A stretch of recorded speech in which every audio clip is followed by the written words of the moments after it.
You'll never be anything, my parents laughed at dinner. The next day, Dad's boss walked in and saluted, "Good morning, Colonel." Their forks dropped when. My name is Natalie Williams, and I am 28 years old. As I drove toward my childhood home, my palms were sweating against the steering wheel. 5 years of absence, and now I was returning with Colonel insignia hidden in my bag. My family had always dismissed my military career as nothing. Little did they know that tomorrow, at my father's company event, everything would change. I parked in the driveway, took a deep breath, and stepped out. The moment I walked through the front door of my childhood home, I was struck by how nothing had changed. The same faded family photos lined the hallway. The same worn furniture occupied the living room. And the same judgment hung in the air. My small-town Montana upbringing was preserved like a time capsule, right down to the outdated curtains my mother, Diana, had always refused to replace. "Natalie, you made it," my mother called from the kitchen, not bothering to come greet me. Her voice carried the same subtle disappointment it always had when addressing me instead of my brother Gregory. I set my bag down and wandered through the house, trailing my fingers along familiar surfaces.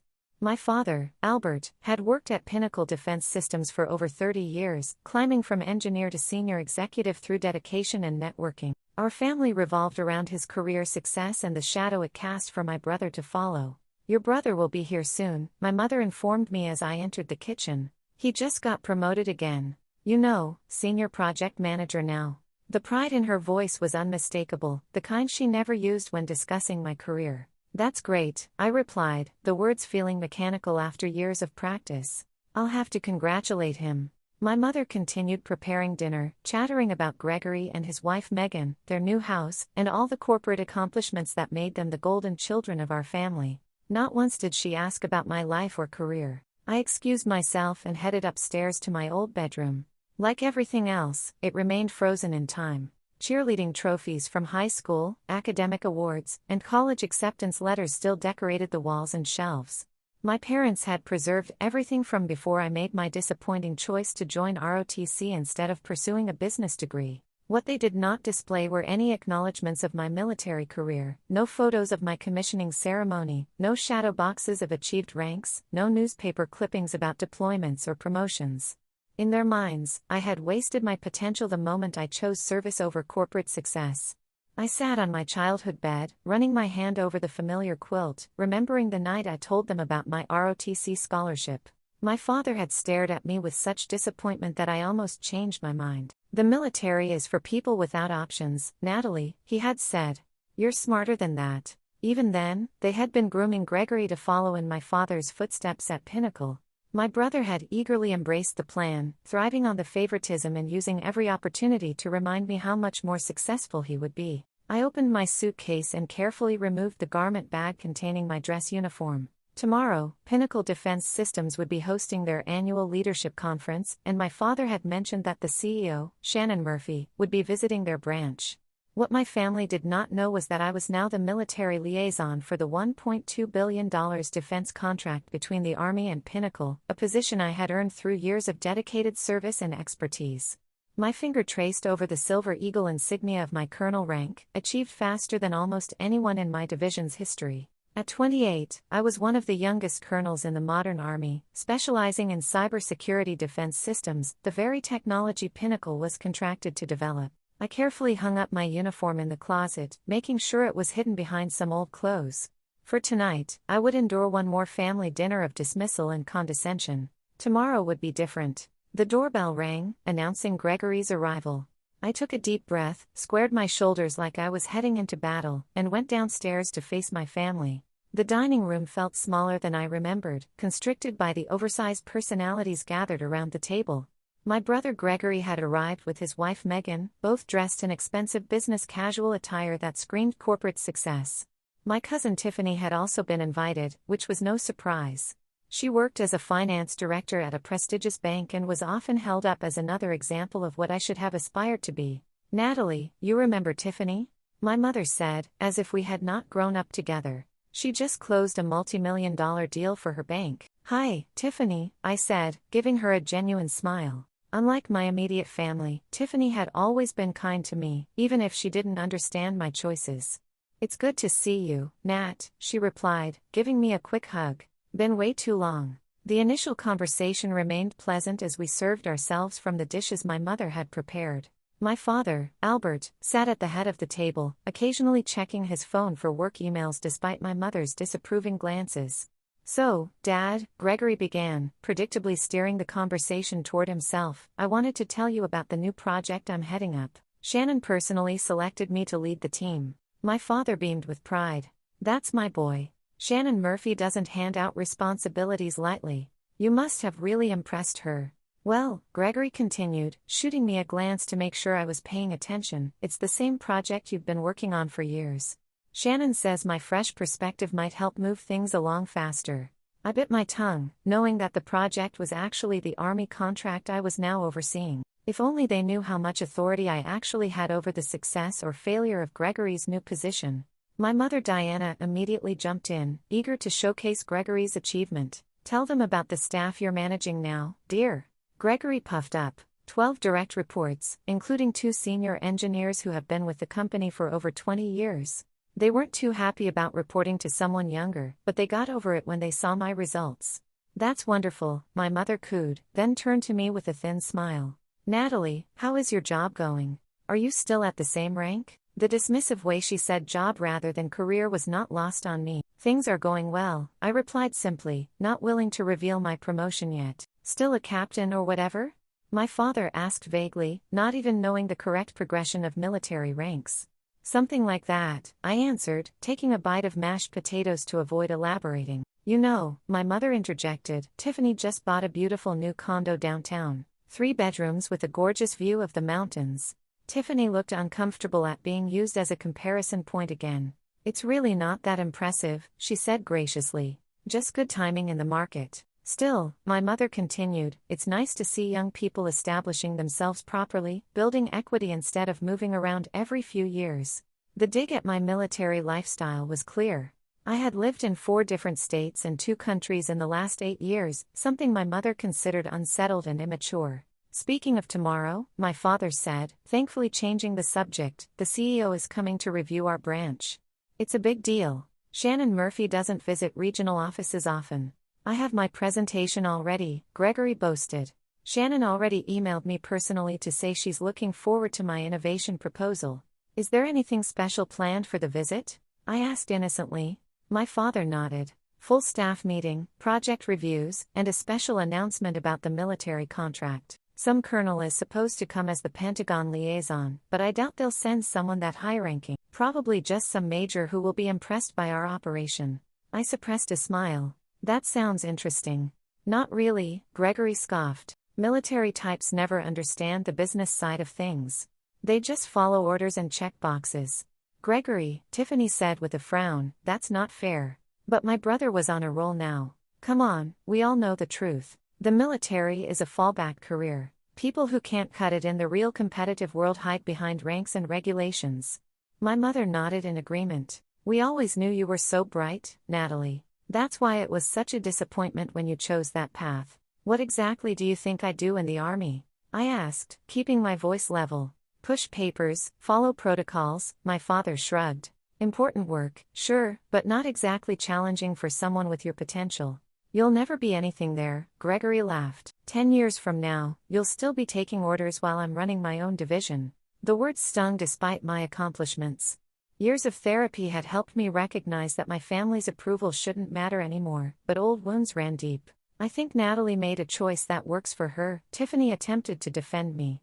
"A waste is what it is," my mother sighed dramatically. "All that potential. Remember how all your teachers said you could run a company someday?" I pushed food around my plate as they continued dissecting my supposed failures and missed opportunities. The conversation moved on to Gregory's upcoming vacation to Hawaii, Megan's promotion at her law firm, and Tiffany's investment portfolio. No one asked about my recent deployment or the specialized training I had completed. As dessert was served, my father mentioned again how important tomorrow's meeting was for his career. 28 years I've put into Pinnacle. This contract could be what finally gets me to vice president. I nodded sympathetically, knowing that tomorrow would change everything, though not in the way he expected. Later that night, I retreated to my childhood bedroom, listening to the familiar sounds of the house settling. From down the hall, I could hear my parents still praising Gregory's achievements. He really is exceptional, my mother was saying. Shannon would be foolish not to see his potential for senior leadership. I closed my eyes, fingers tracing the colonel insignia I had slipped from my bag. Tomorrow couldn't come soon enough. Sleep evaded me as I stared at the glow-in-the-dark stars still stuck to my ceiling, relics from a childhood when my potential had been measured differently. Back then, before Gregory started working at Pinnacle, before my decision to join the ROTC, my parents had seen something in me. But that changed the moment I chose a different path than the one they had planned. I remembered sitting at this same dining table during my sophomore year of college, ROTC brochure in hand, explaining how the program would pay for my education and provide a career path I found meaningful. The military? My father had asked, his face contorting as if I had suggested becoming a street performer. That's for people who can't get real jobs, Natalie. It is a real job, I had countered. And it's what I want. My mother had exchanged worried glances with my father. But what about law school or business? You always said you wanted to work at Pinnacle someday. No, they had always said that. I had merely nodded along, trying to be the daughter they wanted. When I stood my ground, the subtle undermining began. My achievements in ROTC went unacknowledged. My commissioning as a second lieutenant was attended only by Tiffany, who drove 6 hours to be there when my parents suddenly had unavoidable work commitments. My father had Gregory's promotion to junior analyst at Pinnacle framed, while my military portrait remained in a drawer. Yet despite their dismissal, my career flourished. My aptitude for systems analysis and cybersecurity had been recognized early. By 23, I had been promoted to captain and assigned to a specialized unit developing defensive protocols against emerging cyber threats. By 26, I had reached major after leading a task force that identified and neutralized a sophisticated attack on military infrastructure, saving countless classified documents and potentially lives. Captain Eleanor Grant had been my first true mentor, seeing potential in me that my family refused to acknowledge.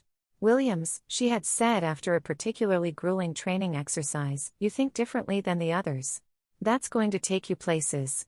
Under her guidance, I learned to trust my instincts and leverage my unique perspective. When a routine security audit revealed patterns others missed, Eleanor encouraged me to pursue it further. The investigation ultimately uncovered a coordinated attempt to breach multiple defense systems. The operation I subsequently led earned me an early promotion to lieutenant colonel and put me on the Pentagon's radar. Eleanor, by then a brigadier general, had personally recommended me for the Pinnacle liaison position. They're developing next-generation security protocols, she had explained. We need someone who understands both the technical and strategic implications. Someone who can speak the language of both military and corporate worlds. When she pinned the Silver Eagle of full colonel to my uniform just 3 weeks ago, the ceremony was attended by generals and Pentagon officials, but not my family. I hadn't even told them about the promotion. Years of dismissal had taught me to stop seeking their approval. Colonel Williams, General Eleanor had said afterward, I hope you realize what an achievement this is. Youngest colonel in the Cyber Command's history. I did realize it, but tomorrow would be the first time my family would understand what I had truly accomplished. The Pinnacle contract was massive, $1.2 billion for developing advanced cybersecurity systems for military applications. As liaison, I had final approval on all major decisions, technical specifications, and budget allocations. In the most literal sense, I would be overseeing my father's and brother's work. The irony was almost too perfect. For years, they had belittled my career choice, and now I held significant influence over the project that could determine their professional futures. I got out of bed and removed my uniform from the garment bag. The midnight blue fabric was immaculate, brass buttons gleaming even in the dim light of my childhood bedroom.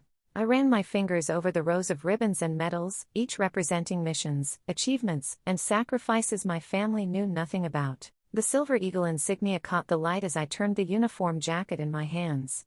I remembered my father once saying, ranks don't mean anything in the real world, Natalie. Out here, it's about what you can do, not what title they give you. He would learn tomorrow that in my world, this rank was earned through proving exactly what I could do, repeatedly, under pressure and against overwhelming odds. I meticulously inspected every detail of my uniform, checking for loose threads or spots that needed attention.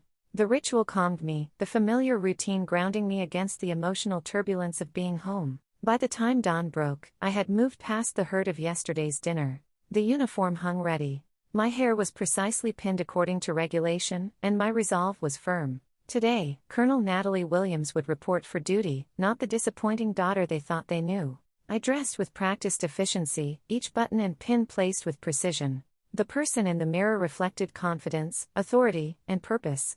No trace remained of the insecure girl who had once desperately sought her parents' approval. As I pinned the colonel insignia to my collar, I reminded myself that this moment was not about revenge. It was about finally allowing my family to see me as I truly was, for better or worse. If they couldn't accept my success on my terms, that would be their loss, not mine. I checked my watch, a gift from General Eleanor.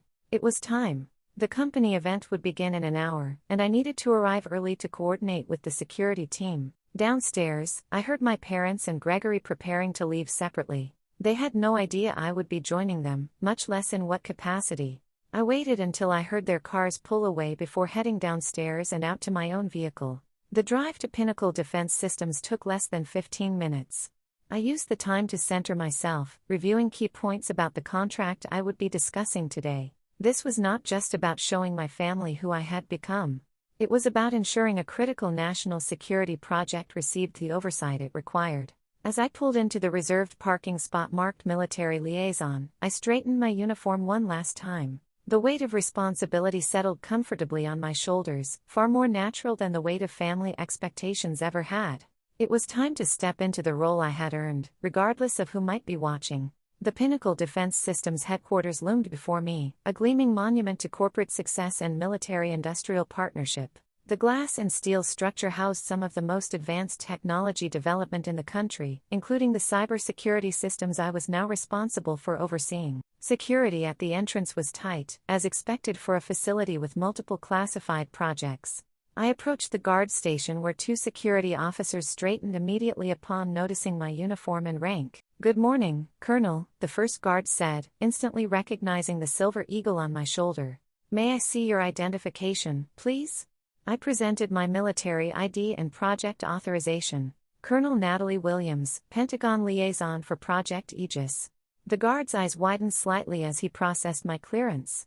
"Yes, ma'am. You're expected in the main conference room. Would you like an escort?" "That won't be necessary. I know the way." In truth, I had studied the building layout extensively before arriving.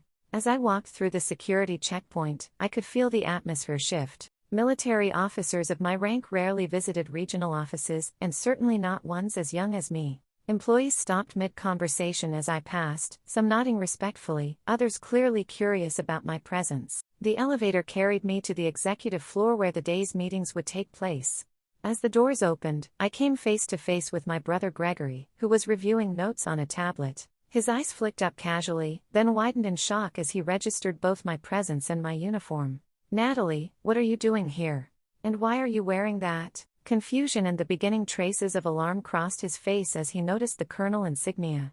"Good morning, Gregory," I replied professionally. "I'm here for the project review." Before he could respond, my father turned the corner, engaged in conversation with two other executives. He stopped mid-sentence when he saw me, his expression shifting from surprise to confusion to concern in rapid succession. "Natalie, what's going on? Why are you in uniform?" He glanced around nervously, clearly worried about what his colleagues might think. "Dad," I acknowledged with a nod. I was just about to head into the conference room to prepare. "The meeting starts in 20 minutes. Correct." The executives with my father were staring at my rank insignia with growing recognition. One of them, Barbara Jenkins from Legal according to her name badge, stepped forward. "Colonel, it's an honor to have you here. We weren't aware you would be attending in person today." My father's face paled. "Colonel. Natalie, what is this about?" I maintained my professional demeanor, aware of the growing audience in the hallway. "I believe CEO Murphy will explain everything during the meeting. If you'll excuse me." As I walked toward the conference room, I could hear the whispered conversations erupting behind me. Years of military training had taught me to maintain composure under pressure, but I couldn't deny the small satisfaction I felt at their shock. The conference room was already being prepared by staff, setting up presentation materials and refreshments for the high-level meeting. The young woman arranging water pitchers nearly dropped one when she saw me enter. "Oh, Colonel. We weren't told you would be here in person. Do you need anything special set up?" "Everything looks fine, thank you," I replied, taking a seat at the position reserved for the military liaison. Over the next 15 minutes, various executives and team leaders filtered into the room. Many introduced themselves to me with a deference that contrasted sharply with how my family had treated me just the previous evening. Several mentioned being surprised to meet me in person, as they had expected a video conference. My father and brother entered the room together, both looking unsettled. They took seats far from me, occasionally shooting confused glances in my direction. I focused on reviewing my notes, not giving them the satisfaction of an explanation before the meeting officially began. At precisely 9 a.m., the door opened and CEO Shannon Murphy entered, flanked by her executive team. Shannon was a formidable presence, known for her direct approach and strategic brilliance. She had led Pinnacle to become one of the top defense contractors in the nation. The room fell silent as she scanned the attendees, her gaze stopping when it reached me. A smile of recognition spread across her face as she changed direction, heading straight for my position. "Colonel Williams," she said warmly, extending her hand. "What an unexpected pleasure to have you here in person. I thought we were scheduled for a video conference." I stood and shook her hand firmly. I was in town visiting family and thought this would be a good opportunity to review the project in person. Shannon nodded appreciatively. "Excellent initiative. Your presence will certainly make today's discussions more productive." She turned to address the room, her voice carrying authority. "For those who may not be aware, Colonel Williams is our Pentagon liaison for Project Aegis. She will be overseeing the implementation of the new security protocols and has final approval authority for all technical specifications." I could see my father's jaw literally drop from across the room. Gregory was staring at me as if seeing a stranger. "Good morning, Colonel," Shannon continued with a respectful nod. "I look forward to your insights today." The meeting began with project updates from various team leaders. Each presenter addressed their comments to both Shannon and me, acknowledging my authority over the military aspects of the project. When technical questions arose about integration with existing defense systems, all eyes turned to me for answers. I provided detailed analysis and clear directives, drawing on my years of specialized experience. With each comment I made, I could see my father and brother exchanging incredulous looks, their worldview visibly crumbling. When it came time for Gregory to present his portion, his normally confident voice wavered. "As the team lead for user interface integration, I've developed a streamlined approach to," he faltered as he caught my eye. "Please continue, Mr. Williams," I encouraged professionally, as if he were any other presenter and not my brother who had laughed at my career choice just 12 hours earlier. Gregory stumbled through his presentation, clearly thrown by my presence and position. When he finished, I asked several pointed technical questions that exposed gaps in his planning, not out of malice, but because the project demanded thorough scrutiny. "These are important considerations that need to be addressed before we can approve this phase," I concluded. "Please submit revised specifications by the end of the week." My father watched this exchange with a stunned expression, witnessing his son being held accountable by his daughter, the daughter he had dismissed for years as wasting her potential. As the meeting progressed, it became increasingly clear to everyone in the room that I possessed an expertise and authority that commanded respect. My family was seeing for the first time what my colleagues and superiors in the military had recognized years ago. By the time Shannon closed the meeting 3 hours later, the power dynamics had been irrevocably altered. "Colonel Williams will remain on site through tomorrow to conduct security assessments," she announced. "I expect everyone to provide her with whatever information and access she requires. This project is critical to national security and to Pinnacle's future." As the room cleared, Shannon approached me again. "Colonel, I must say your reputation is well deserved. General Grant speaks highly of you, but seeing you in action today confirms everything I've heard." From the corner of my eye, I could see my father hovering nearby, clearly eager to speak with me, but uncertain how to approach. The moment of revelation had arrived, and there would be no going back. The conference room slowly emptied, leaving only my family and a few senior executives who were engaged in conversation with Shannon Murphy. My father hovered awkwardly at the edge of the group, visibly struggling to process what he had just witnessed. Gregory stood beside him, his earlier confidence replaced by confusion and dawning realization. Shannon gestured me over to join her small circle, unaware of the family drama unfolding. "Colonel Williams, let me introduce you properly to our senior team. Some of them you may already know from project documentation, but it's always better to connect in person." I nodded professionally and joined her. She placed a hand lightly on my shoulder, a gesture of collegial respect that would have been unthinkable between a CEO and a junior team member. Everyone, this is Colonel Natalie Williams, the Pentagon's primary liaison for Project Aegis.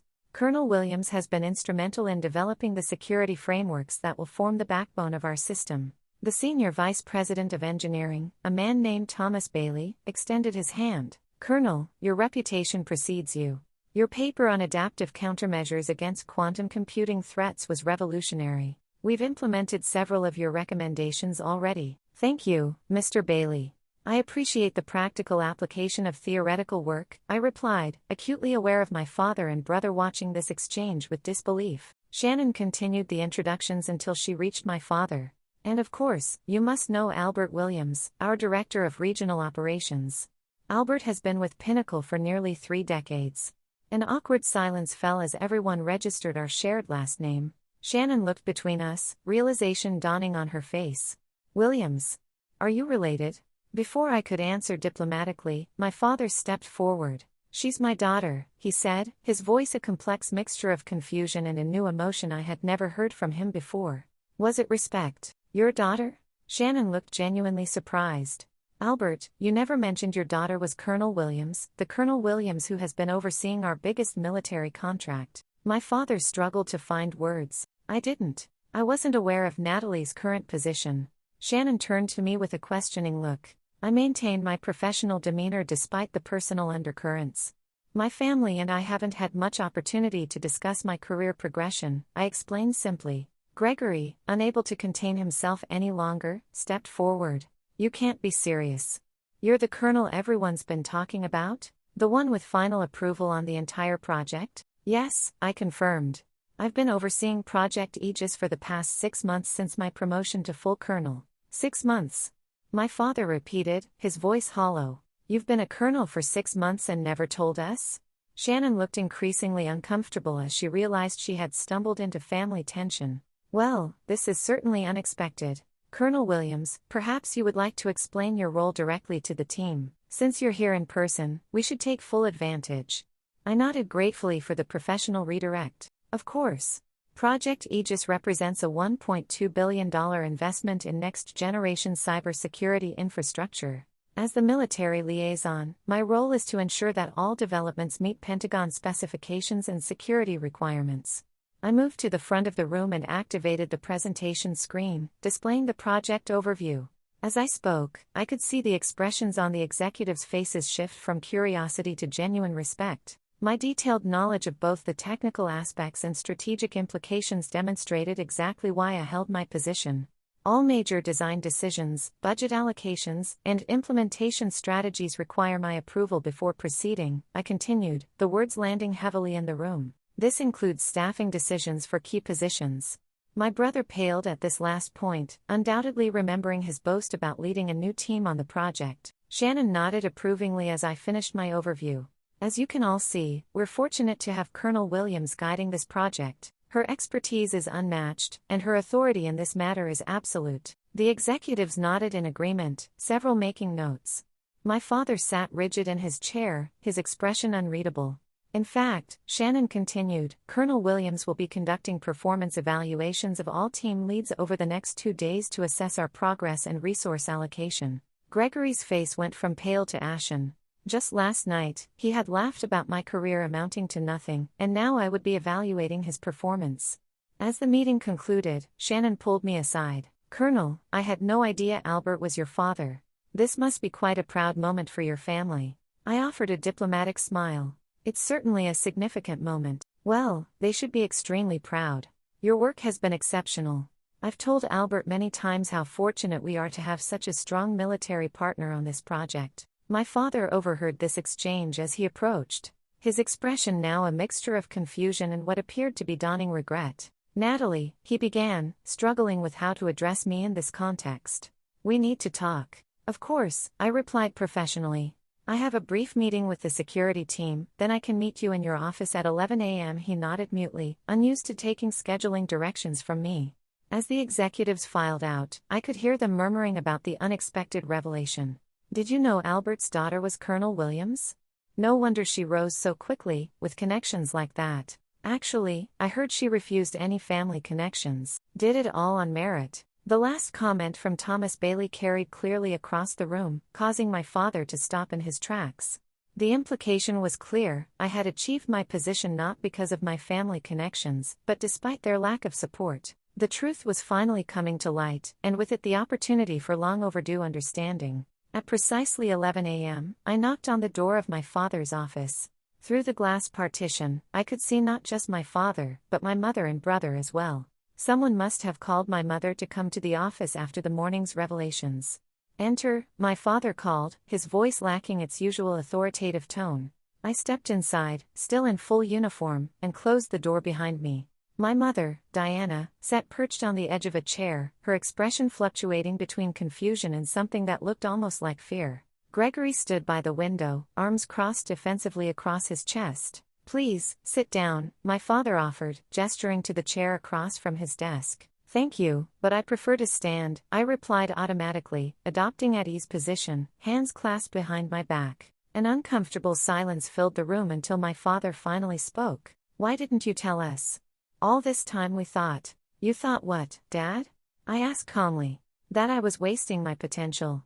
That I would never amount to anything in the military. That I was hiding from real competition." I quoted their various dismissals over the years without raising my voice. "We didn't know," my mother interjected. "How could we know if you never told us?" "I sent you invitations to every promotion ceremony," I replied. "I called after each new assignment. I emailed articles when my work was declassified enough to be recognized publicly." "But a colonel," my father said, still struggling with the concept. That's a very high rank." "Yes," I confirmed. "It's equivalent to a corporate vice president, approximately." This comparison landed exactly as I expected, causing both my father and brother to sit up straighter. "And you have authority over our contract?" Gregory asked, his tone accusatory. "Is that why you came home now? To ambush us and embarrass me in front of Shannon?" "I came home because it's been 5 years and, despite everything, you're my family," I replied evenly. The timing with the contract review was coincidental, though admittedly convenient. "Convenient?" my father repeated bitterly. "You show up at my workplace in uniform without warning. Do you have any idea how this looks? People will think I used nepotism to get my daughter assigned to our project." I had to laugh at that. "Dad, I've spent my entire career avoiding any connection to your company precisely to prevent that perception. General Grant assigned me to this project because of my expertise in adaptive cybersecurity systems and my record with similar implementations." "General Grant?" my mother asked. "My mentor and commanding officer," I explained. "She's been what you could have been all these years, supportive, challenging when necessary, proud of my accomplishments." The words hit home, and I saw my mother flinch. "So this was all about showing us up," Gregory demanded. "Making us look foolish for not believing in your military career." "No," I said firmly. "This was about doing my job. The job I've trained for, sacrificed for, and excelled at. The fact that you never took it seriously is not my responsibility." My father stood up, anger finally breaking through the shock. "You could have warned us. You deliberately let us go on believing you were still some junior officer pushing paper somewhere. Would it have mattered?" I asked quietly. "When have any of you ever shown genuine interest in my career? Last night at dinner, not one of you asked me a single substantial question about my work or life. It was all about Gregory's promotion in Tiffany's condo." The truth of this statement hung in the air between us. "We always wanted what was best for you," my mother said weakly. "No," I corrected her. "You wanted what you thought was best for me. You wanted me to follow the path you understood and valued. When I chose differently, you decided my choice was invalid rather than considering that I might know what was right for my own life." My father sank back into his chair, the anger deflating. "Your brother followed the plan. He's doing well. I'm happy for Gregory," I said sincerely. "But that was never going to be my path. I needed something different." Gregory uncrossed his arms, his defensive posture softening slightly. "All these years, we thought you were just stuck, going nowhere." "I know what you thought," I replied. "You made it abundantly clear every time we spoke. You'll never be anything in the military. Those were your exact words last night, Greg." He had the decency to look ashamed. "I didn't know. You never asked," I pointed out. "None of you did." My mother stood up suddenly, her expression shifting. "Well, now we know. And of course, we're very proud. Very proud indeed. I always told your father that the military was a respectable career. The revisionist history was so typical that I almost smiled. Mom, please don't do that. Don't pretend you've been supportive all along. It diminishes any chance of honest reconciliation. Her mouth opened and closed, unused to being directly contradicted. Natalie, my father said, using my name instead of my rank for the first time since the meeting. What do you want from us now? An apology? Public recognition? What? What I've always wanted, I replied simply. Respect for my choices. Acknowledgement that my path, while different from what you planned, has value and meaning. That's all I've ever asked for. The room fell silent again as they absorbed my words. Finally, my father stood and approached me. For a moment, I thought he might try to hug me, but he stopped and extended his hand formally instead. Colonel Williams, he said, his voice thick with emotion. I owe you an apology, a significant one. I failed to recognize your achievements and dismissed your career out of ignorance and prejudice. I was wrong. The formality of his approach was so characteristic of him, yet the admission was entirely new. I accepted his handshake. Thank you, Dad.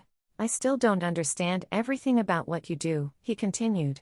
But I would like to learn, if you're willing to teach me. It was more than I had expected, and I felt something tight inside my chest begin to loosen. I would like that. My mother approached next, less comfortable with direct apologies. We should have come to your ceremonies, she said instead. I would have liked to see you recognized. It was as close to an apology as she could manage at the moment, and I accepted it with a nod. Gregory remained by the window, clearly struggling internally. Finally, he spoke. So you outrank me by a lot. This isn't a competition, Greg, I said. It always has been, though, he replied with surprising insight. Mom and Dad set us up that way from the beginning. I just had the advantage of following the path they already approved of. It was the most honest thing my brother had said to me in years. We chose different paths. Both have value. He nodded slowly. For what it's worth, what I saw in that meeting today. I could never do what you do. The technical knowledge alone, not to mention the leadership presence. It was impressive. Really impressive. Coming from Gregory, this was equivalent to a full prostration and apology. I felt the last of my defensive walls begin to lower. Thank you.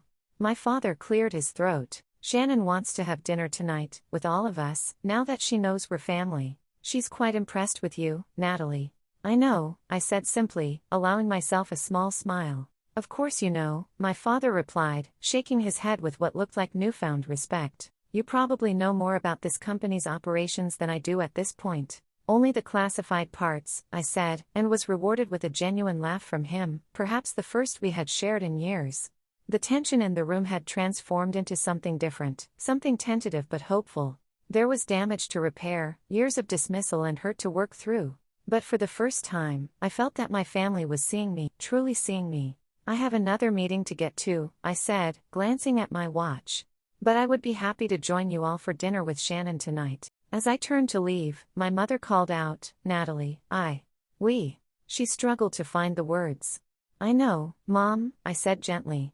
One step at a time. I closed the door behind me, leaving my family to process the new reality. Their daughter, their sister, was not nothing after all. She was Colonel Natalie Williams, and she had earned every inch of the respect she now commanded. 6 months later, I hosted my family for dinner at my Washington, D.C. apartment. The spacious 2-bedroom condo overlooking the Potomac was a far cry from my childhood home in Montana, but it had become my sanctuary over the past few years. The changes in our family dynamic were still evolving, but progress was undeniable.